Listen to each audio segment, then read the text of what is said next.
Welcome back to another video. पहला video नहीं देखा है तो देख लो because it's the continuation of the पहला वीडियो। तो या पिछले वीडियो का थोड़ा सा रिकैप दे देते हैं। We were studying what is political theory, its differentiation from political philosophy and political sciences और evolution of political theory। तो अपन ने 5 स्टेजेस पढ़े थे in the evaluation of political theory. आज के समय में post structural critical theories and revival normative theories आज तक चल रही हैं, प्रेजेंट तक।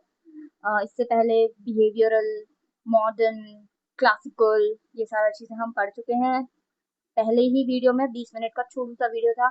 अब इस होपफुली 20 मिनट के छोटे से वीडियो में we will learn approaches to political theory. अब पॉलिटिकल थ्योरी तो है, अब उसको पढ़ेंगे कैसे, उसकी अप्रोचेस होंगी, है ना। अब इन्हीं अप्रोचेस में today we are going to discuss behavioural approach which is an approach to study political theory and it is highly highly important। इस पे आपको हर 3-4 साल में एक सवाल मिल जाता है PSIR के पेपर में, तो थोड़ा कान खोल के पढ़ लो। या लेट्स स्टार्टेड। तो लेट्स स्टार्टेड नहीं, लेट्स स्टार्ट होता है। तो अप्रोचेस टू पॉलिटिकल थ्योरी में आपकी आती है अप्रोच ट्रेडिशनल, और फिर एक होती है कंटेम्परेरी, कि पहले क्या फॉलो करा जाता था और अब क्या फॉलो करा जाता है।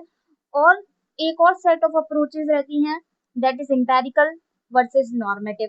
Empirical I have told you, जो देखा जा सकता है, सुना जा सकता है, टच किया जा सकता है, which can be understood by our senses, इसलिए एम्पेरिकल। तो मतलब यहाँ पे वो डेटाज रहेंगे, यहाँ पे आपके सर्वेज रहेंगे, ये सारी चीजें। नॉर्मेटिव आपका जो सेंसेस के थ्रू नहीं टच करा जा सकता, इसमें मोस्टली आते हैं ideas, what ought to be, what should our ideal state look like, what is virtuous, all of those things।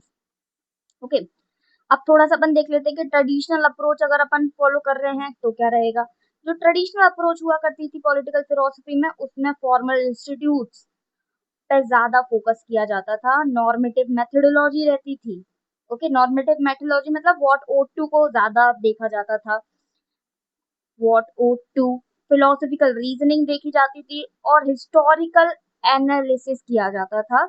ये आपको जब तक आपका बिहेवियरलिज्म नहीं आया है उससे पहले की सारी फिलोसफिकल थ्योरीज में दिखेगा। Plato, Aristotle, Hobbes, Locke, Rousseau, Marx, all of these people. यहाँ पे एग्जाम्पल है इसके, सोशल कॉन्ट्रैक्ट थ्योरी इसी पेपर में अपन पढ़ेंगे, नेचुरल राइट्स इसी पेपर में पढ़ेंगे, sovereignty again we'll study in this same paper. ये जो रहते थी, ये इसका एक कॉन्टेक्स्ट, एक स्पेसिफिक कल्चर और हिस्टोरिकल कॉन्टेक्स्ट था, that was Eurocentrism. All of these traditional theories have their origin in Europe, none of them are from global south और अदर कल्चर्स, है ना। They can be too abstract sometime, again we have seen कि क्यों इनका collapse हो गया था। अब आज के समय में जो अप्रोच की आज के समय में जो अप्रोच है टुवर्ड्स पॉलिटिकल थ्योरी इज, आज जेंडर पे, रेस पे, आइडेंटिटी पे, एनवायरनमेंट, ग्लोबल रिलेशन, इन सारी चीजों को कंसिडर किया जाता है। पॉलिटिकल एक्ट्स और political ideas are not in isolation, उनको इन सारे डिमेंशन से देखा जाता है। There is not just normative, normative plus empirical research होती है, normative ideas plus datas, surveys, behaviour theories, ये सारी चीजें इंटरडिसिप्लिनरी हो गया है अब पॉलिटिकल साइंस या पॉलिटिकल थ्योरी। आपको politics plus sociology, politics plus history, politics plus anthropology, politics plus economics, ये सारी चीजें में करा जाता है। इनके एग्जाम्पल से रॉल्स, फूको, हैबरमास, नैन्सी फ्रेशर, ये सारे हो गए आपके एग्जाम्पल। और इन थ्योरीज में आती है deliberative democracy, which will study in the same paper, multiculturalism, इतने सारे कल्चर है, सबकी तरफ देखिए, feminism, and this contemporary approach reflect globalised world. आज के समय में जो इतना ग्लोबलाइज्ड वर्ल्ड हो गया है, इतना वास्ट हो गया है, Europe is not any more the centre of the world, इसको रिफ्लेक्ट करती है कंटेम्परेरी अप्रोच। यहाँ पे है डाइवर्स इन्फ्लुएंस। ओके, अब होती है एम्पेरिकल और नॉर्मेटिव अप्रोच। एम्पेरिकल वही ऑब्जर्वेबल और वेरीफाइबल फैक्ट्स रहेंगे, और normative what ought to be. ये एम्पेरिकल जो अप्रोच रहती है, दिट डिस्क्राइब पॉलिटिकल फिनोमेना, ये आपको करेगा कि ये पॉलिटिकल फिनोमेना कैसा है। नॉर्मेटिव अप्रोच में आपको प्रिस्क्राइब करा जाएगा, वैल्यूज डिटरमाइन किया जाएगा। पहले बात तो देखा जाएगा कि भाई कौन सी चीज सही है ना। फिर जब उसको देख लिया जाएगा कि अच्छा ये फलाना फलाना चीज मोरल है, फलानी फलानी चीज अच्छी है, then they will prescribe you कि अच्छा ये होना चाहिए। ये वैल्यूज और प्रिंसिपल को which has to be part of political phenomena, ये आपको डिटरमाइन करेंगे, प्रिस्क्राइब करेंगे। ओके, इसकी मेथोडोलॉजी रहती है नॉर्मेटिव अप्रोच की, political reasoning and analytical and ethical analysis. Political reasoning, debates होंगी, डिस्कोर्स होगा। ओके, एम्पेरिकल मेथड्स में क्या आएंगे, डेटा कलेक्शन, साइंटिफिक मेथड है, स्टैटिस्टिकल एनालिसिस, या फिर एम्पेरिकल वेरिफिकेशन। यहाँ पे आपका डिबेट नहीं होता है, यहाँ पे डिस्कोर्स नहीं होता है। एम्पेरिकल, अब ये जो आपका है empirical approach to political theory, इसके क्रिटिसिज्म भी हैं that it overlooks value. Okay, जो आपकी पॉलिटिकल फिनोमेना है उसमें वैल्यूज को ये ओवरलुक कर देता है। Values like they are like okay, we don't care about values, we just care about what is empirical, what is verifiable. And normative approach के भी थोड़े क्रिटिसिज्म है। First criticism is it's subjective, हर किसी के लिए वैल्यूज अलग हैं, हर कल्चर के लिए वैल्यूज अलग हैं। Okay, and it has a challenge of proving moral और एथिकल सुपीरियोरिटी, है ना। ये वाली भी चीज आती है, मोरल और एथिकल सुपीरियोरिटी को अब तुम प्रूव कर लो, क्यों क्यों तुम्हारे लिए सर्टेन चीजें जस्ट हैं, या फिर क्यों तुम्हारे लिए सर्टेन चीजें जो हैं वो एथिकल हैं, या फिर certain some people might say कि अच्छा democracy is right, then why is it right? Because people have to vote, that people have a say in it, but how is it right? uh, there is a whole debate that how a democracy can turn into a mobocracy। तो फिर ये वाली जो पूरी debates आने लगती हैं कि कुछ लोग सब्जेक्टिव रहते हैं उन चीजों में। तो this is subjectivity of normative philosophy and, या ये तो बकवास कर दी, पता नहीं क्यों। Now let's move on. Political theory का इवोल्यूशन कैसे हुआ, पहले होता था आइडियलिज्म, प्लेटो के टाइम पे आइडियलिज्म होता था। आइडियलिज्म से हम लोग आ गए हैं अब रियलिज्म में, सोवरेनिटी, ये हुआ मॉडर्न में, है ना। एब्स्ट्रैक्ट वैल्यूज जो थी उसका हुआ है साइंटिफिक ऑब्जर्वेशन में एवोल्यूशन हुआ है। वैल्यू न्यूट्रलिटी से हुआ है नॉर्मेटिव एथिक्स में। अब देखो, पहले बहुत ज्यादा वैल्यूज थी, फिर उसके बाद बिहेवियरल आया, तो वैल्यू न्यूट्रलिटी आ गई। देन वैल्यू न्यूट्रलिटी से वी डिसाइडेड कि oh this is not working that much, there has to be some moral guidance in the political sciences. Then we move toward normative ethics again, है ना, Rawls and other. And then universalism से difference and identity, post modernism.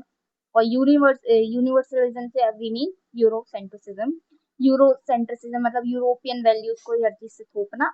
से we have move to difference and identities पे। Asiatic values अलग हैं, European values अलग हैं, standards अलग हो गए हैं, आइडेंटिटी पे, जेंडर्स पे, ऑल ऑफ दोज थिंग्स।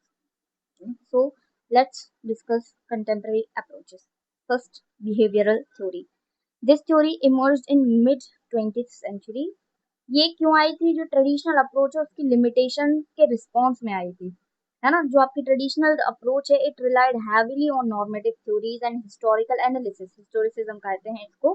तो ये जो एक लिमिटेशंस थी, इसके रिस्पॉन्स में आपकी आई थी behavioural theory, which brings more scientific and empirical methodology। behavioral theory ज्यादा scientific और empirical methodology को लाया था in the study of political behavior। इसका पार्ट होता है systematic data collection, statistical analysis। अब ये डेविड ईस्टन, जो कि फादर ऑफ कहा जा सकता है behaviourism, he was the one who propounded behavioralism। इनका एक कोट है, you can put it in any answer, the central idea of behaviourism is that scientific, empirically based methodology will reveal consistent patterns in political behavior। Okay, David Easton का जो है ना, there his work evolved around the concept of system theory। ये इसको भी discuss करा जाएगा। This is system theory is repeated continuously in PYQs। And this guy, David Easton, he also laid the foundation of more scientific and empirical approach to the study of politics, that is behavioralism. 1967 में इनका एक paper आया, current meaning of behaviourism in political science. ये आप mention कर सकते हैं अपने आंसर्स में, because of course do mention these things, PSIR it's optional. This paper, current meaning of behavioralism in political sciences, which came in 1967, this outlined the foundation principles of behavioralism. अब जल्दी जल्दी से देख लेते हैं कि behavioralism में इसके क्या क्या फीचर्स हैं. ओके, फर्स्ट ऑफ ऑल यहाँ पे रेगुलरिटीज रहती हैं, प्रिडिक्टेबल पैटर्न्स को देखा जाता है पॉलिटिकल बिहेवियर्स के, कुछ रैंडम ट्रेंड्स को नहीं देखा जाता है. It relies on regularities. Second, verifiable होते हैं ये सारे जो फैक्ट्स रहते हैं, वेरिफिकेशन रहती है. हाइपोथेसिस को टेस्ट किया जाता है, ऐसे ही नहीं बोल देते हैं दिस थिंग इज जस्ट और this system is just. There is hypothesis testing. Systematic research होती है और डेटा एनालिसिस होता है.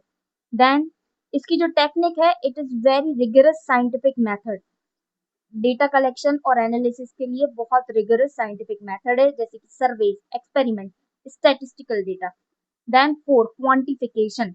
ये जो डेटा है इसको न्यूमेरिकली एनालाइज किया जाता है, जिससे आपके एंड में एक ऑब्जेक्टिव कंपैरिजन और एक पैटर्न आ सके.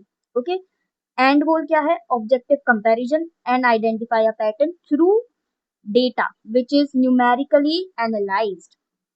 Then fifth is behavioralism का emphasis जो है वो वैल्यूज और फैक्ट्स के सेपरेशन पे है. तो separation of values and fact. Okay, तो वैल्यू न्यूट्रल भी कहा जाता है इसे.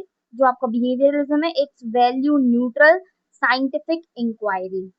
Then behaviouralism promote systematic development. Systematic होगा हर चीज, पहले आप डेटा कलेक्शन करेंगे, फिर एक हाइपोथेसिस बनाएंगे उस कलेक्टेड डेटा के एनालिसिस के बेसिस पे, है ना. और ये साइंटिफिक रिसर्च के साथ बहुत ज्यादा इंटीग्रेटेड है. आई हैव टोल्ड यू ये नेचुरल साइंसेस पे बेस्ड है.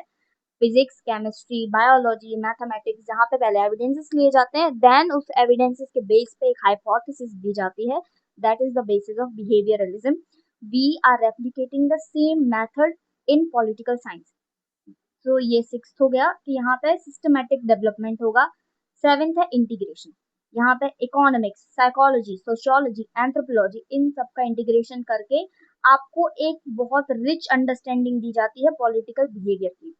ओके, वन मोर थिंग, यहाँ पे इन बिहेवियरल थ्योरी बहुत सारे ऐसे फैक्टर्स को भी गिना जाता है दैट इज नॉट क्वांटिफाइबल, और जो कि बहुत ऑब्वियस नहीं होते हैं, जैसे कि आपकी पार्टी पॉलिटिक्स.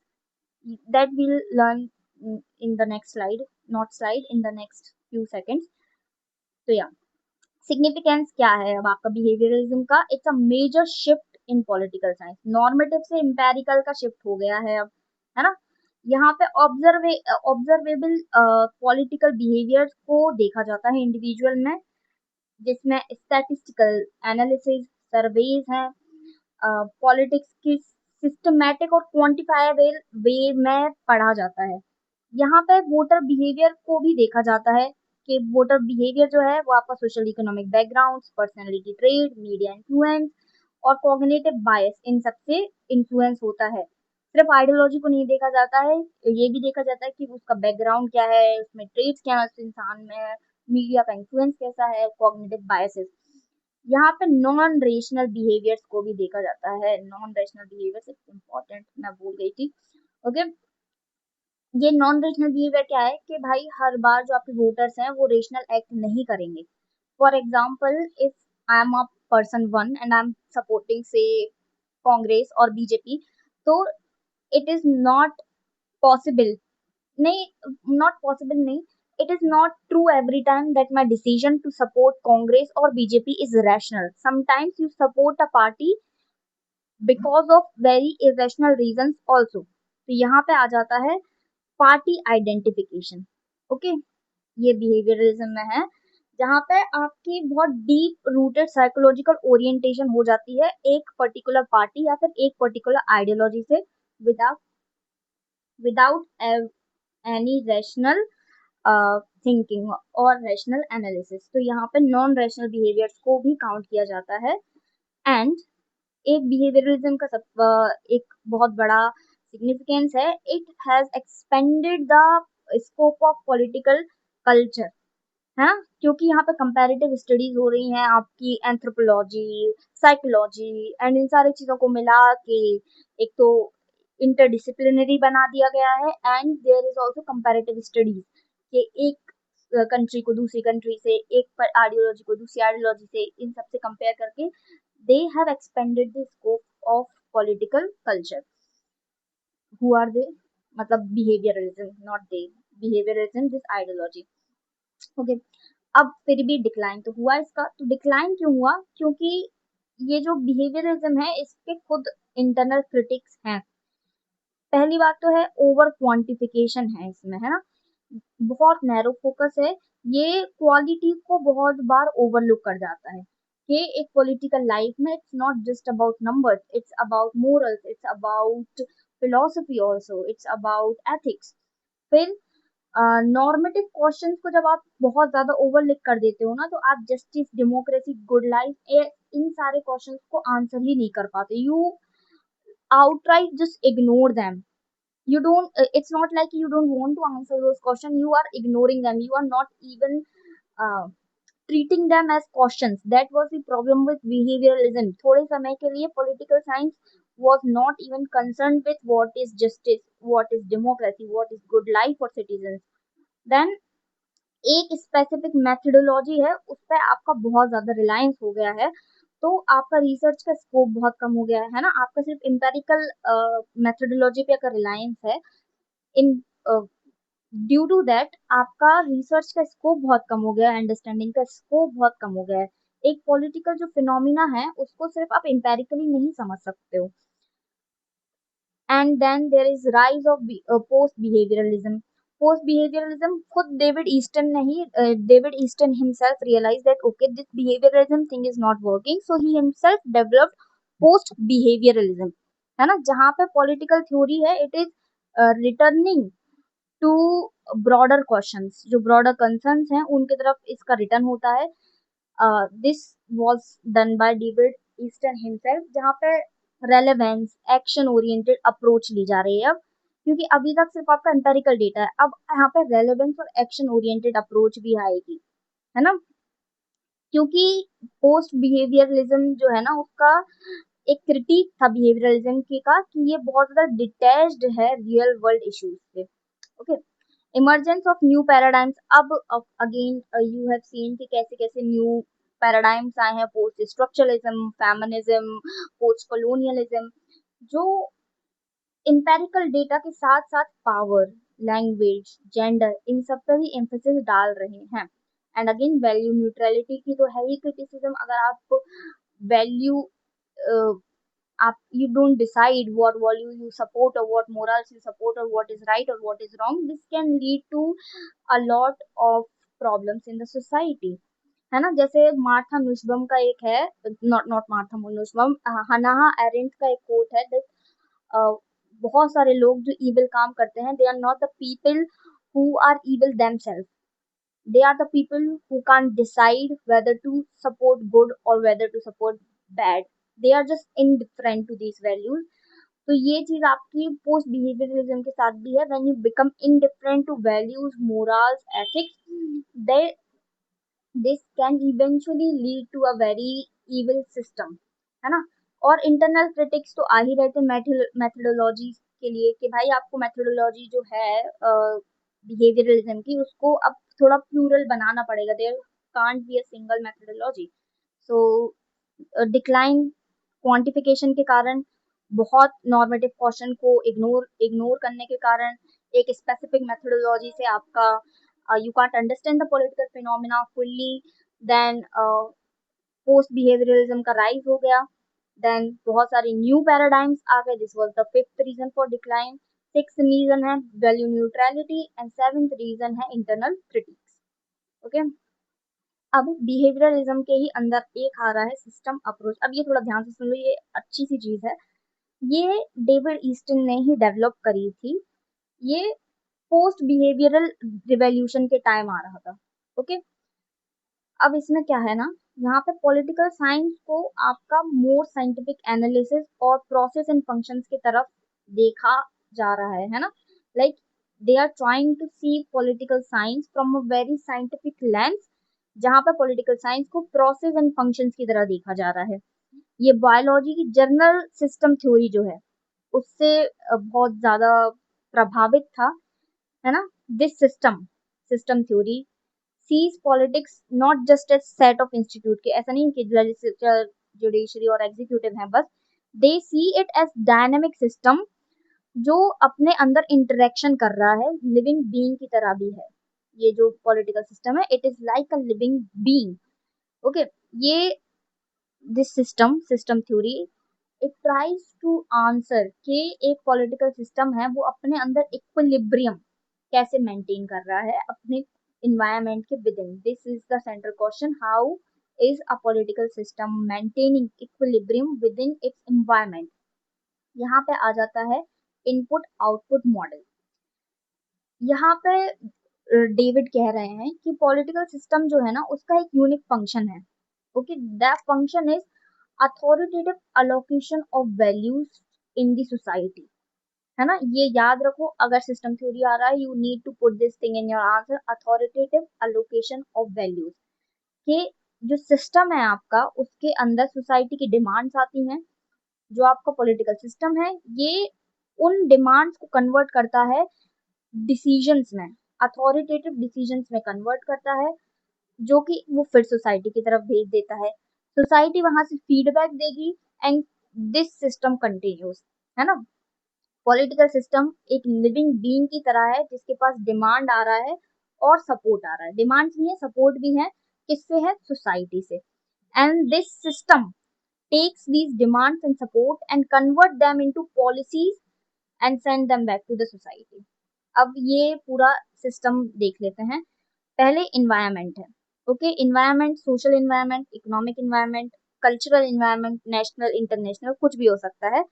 यहाँ पे एक बेसिक सी बात है कि जो आपका पॉलिटिकल सिस्टम है ये आइसोलेशन में एग्जिस्ट नहीं करता है, it is influenced by it's environment. जिस भी इन्वायरमेंट में है, सोशल इन्वायरमेंट जैसा होगा वैसा ही पॉलिटिकल सिस्टम होगा, इकोनॉमिकल इन्वायरमेंट जैसा होगा वैसा ही पॉलिटिकल सिस्टम होगा। ओके, देन यहाँ पे अब आपका जो सोसाइटी है वो इनपुट देगी। इनपुट में क्या देगी? डिमांड और सपोर्ट। डिमांड्स तो आपकी इन्वायरमेंटल डिमांड्स हो सकती हैं, आपकी पॉलिटिकल डिमांड हो सकती हैं, सिविल डिमांड्स हो सकती हैं। जैसे अभी करेंटली सोनम वांगचुक जो अपना प्रोटेस्ट कर रहे हैं, he is fasting right now, तो उनकी डिमांड है कुछ, है ना। These demands are the inputs and second part is support. अब देखो ऐसा नहीं है सिर्फ डिमांड जा रही है इनपुट में, यहाँ पे सपोर्ट भी जा रहा है। इस सपोर्ट के कारण एक जो स्टेट है उसको लेजिटिमेसी मिलती है, उसको स्टेबिलिटी मिलती है। ये सपोर्ट कैसे जाता है? इलेक्शंस के द्वारा जाता है ना। बिल्स पास हो रहे हैं लेजिस्लेटर में, ये सारा होता है सपोर्ट। अब ये सारे जो डिमांड एंड सपोर्ट है वो पॉलिटिकल सिस्टम में चली जाएंगी, जिसको ब्लैक बॉक्स भी कहा गया है, बट ये लेटर स्कॉलर्स ने कहा है। David Easton himself did not mention that political system is a black box. अब ये जो पॉलिटिकल सिस्टम में ये जो डिमांड्स एंड सपोर्ट आए हैं, यहाँ पे पॉलिटिकल सिस्टम इन्हें कन्वर्ट करेगा, किस में कन्वर्ट करेगा? पॉलिसीज में, इम्प्लीमेंटेशन में, अकाउंटेबिलिटी बढ़ाएगा या फिर जो भी करना है उस पॉलिटिकल सिस्टम को, बिल्स लाएंगे, लॉस लाएंगे। ये कौन लोग करते हैं? Legislature, executive, bureaucracy and judiciary, ये सारे मिलके आपकी डिमांड्स एंड सपोर्ट को कन्वर्ट करते हैं।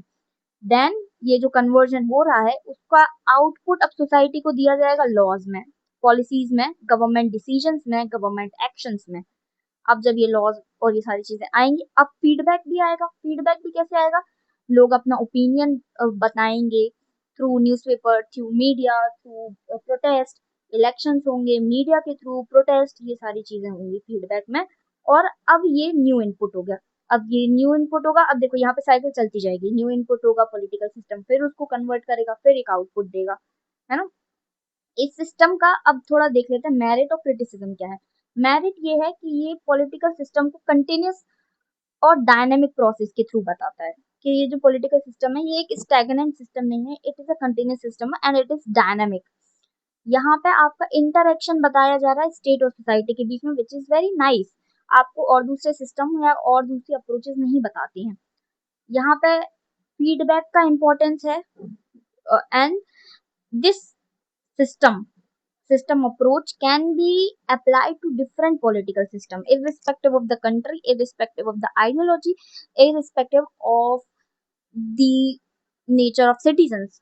कुछ भी सोसाइटी कल्चर उसको irrespective होके this system theory can be apply to different political system. But अब इसका क्रिटिसिज्म भी है, ये टू मैकेनिस्टिक है, मशीन जैसा सिस्टम काम नहीं करता है और ये नहीं बता पा रहा है कि आपका जो डिसीजन मेकिंग है उसमें किसका इन्फ्लुएंस ज्यादा है. ओलिगार्की सुना ही होगा, oligarchs, it is a new word जो हर जगह सुनते ही रहते हैं. तो इट्स नॉट एक्सप्लेनिंग अच्छा डिसीजंस ले रही है, यहाँ पे प्रोसेसिंग हो रहा है इनपुट्स का, बट वो डिसीजन लेने में कौन ज्यादा पावरफुल है, हु हैज मोर से in making those decisions. Okay, class, ideology, gender, historical factors को बहुत कम अटेंशन दिया गया है, यहाँ पे सिर्फ इनपुट्स एंड आउटपुट पे दिया गया है.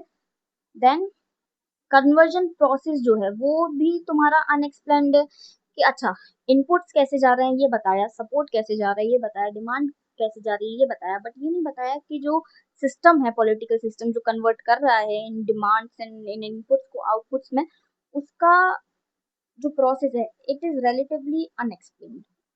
अब ये मॉर्टन कापलान आएंगे, ये भी आप पढ़ेंगे इंटरनेशनल रिलेशंस में. इनने यही जो सिस्टम थ्योरी है इसको इंटरनेशनल पॉलिटिक्स में अप्लाई कर दिया. He adopted this system approach to explain international system functions के इंटरनेशनल सिस्टम में कैसे कैसे फंक्शन कर रहा है. तो ये भाई लेगेसी में ले लो, अगर आंसर आता है तो लेगेसी में ये लिख सकते हैं. ये कहते हैं कि इंटरनेशनल सिस्टम है ना, यहाँ पे स्टेट्स होते हैं एंड दिस स्टेट इंटरेक्ट, और ये कैसे इंटरेक्ट करते हैं, कुछ सर्टेन रूल्स में इंटरेक्ट करते हैं, है ना. अब ये जैसे जैसे इंटरेक्ट करेंगे in different pattern, these different interaction will create different types of international system. How these states are interacting with each other, जो इंटरेक्शन है वो भी सर्टेन रूल के बेसिस पे है and this interaction will decide what kind of international system we are having. और legacy में एक और पॉइंट आ गया कि ईस्टर्न, डेविड ईस्टर्न की जो सबसे बड़ा कंट्रीब्यूशन जो ले लेंगे वो है that he shifted the attention from formal institute to political process. अब यहाँ पे पहले देखा जाता था लेजिस्लेटर, एग्जीक्यूटिव और जुडिशरी के फॉर्मल इंस्टीट्यूट ये कैसे काम कर रहा है. He shifted the focus from these institute to political process, कि अच्छा प्रोसेस कैसे काम कर रहा है. इसी को उठा के आलमन एंड पोवेल करके दो फिलोसोफर्स हैं, है ना, they developed structural functional approach. They expanded the input output model. इनने इनपुट आउटपुट मॉडल को बहुत स्पेसिफिक फंक्शंस को लेके एक्सपेंड कर दिया, है ना. इनपुट फंक्शंस हो गए political socialisation, recruitment, internal articulation, interest, political communication, ये सारे. और आउटपुट क्या आता है, role making, role application, role education. Sorry. तो ये वाला जो है ये इतना इम्पोर्टेंट नहीं है, but if you do see a question on system approach और system theory, you can write कि इसकी लेगेसी में आलमंड एंड पवार ने आलमंड एंड पोवेल ने स्ट्रक्चर और फंक्शनल अप्रोच डेवलप करी है. ओके, अब यहाँ पे जो क्रिटिसिज्म है, I know I have discussed the criticism already, but जो सबसे बड़ा क्रिटिसिज्म है वो है मार्क्सिस्ट. क्रिटिकल थ्योरिस्ट और कॉन्फ्लिक्ट थ्योरिस्ट आर्ग्यू करते हैं कि सबसे पहले जो क्वेश्चन था ये इक्विलिब्रियम से ही आया था, है ना, कि एक जो सिस्टम है वो इक्विलिब्रियम कैसे मेंटेन कर रहा है. The Marxist and the conflict या क्रिटिकल थ्योरिस्ट दे से कि एक स्टेट जो है वो इक्विलिब्रियम से चल ही नहीं रहा है. एक स्टेट का इंजन जो है वो conflict है. Conflict is the engine of political development. That's why they say that this system theory is status quo. It has status quo biases, है ना. According to them, political process जो है वो fundamentally conflict, dominance, inequality, revolution, structural changes के बारे में है.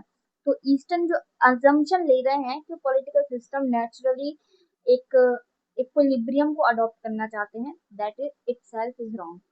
So this was system theory. I hope you like the video. I know बहुत बीच में interruptions हो रहे हैं, problems हो रही हैं. As of now, my articulation is also not that good, but I hope my articulation do get better. Um, in and anyway, these videos are for me जिससे मैं revision कर सकूँ. But if it is giving any kind of good info to you, that's nice. In the next video, which I'll upload today only, because I'm thinking of completing at least this topic of the syllabus. I'll study, I so not study, I'll teach about post behavioralism. uh, फिर उसके बाद action science भी आएगा. Then we'll study about the decline of political theory, the rise of political theory, all of these things. That's it. Thank you for watching the video. I hope you liked it. Subscribe it. I hope this was nice, and do comment something nice. By the way, if you people want a PDF to whoever is watching this video, kindly do comment. I'll send the PDF of these notes. Thanks a lot. Bye bye.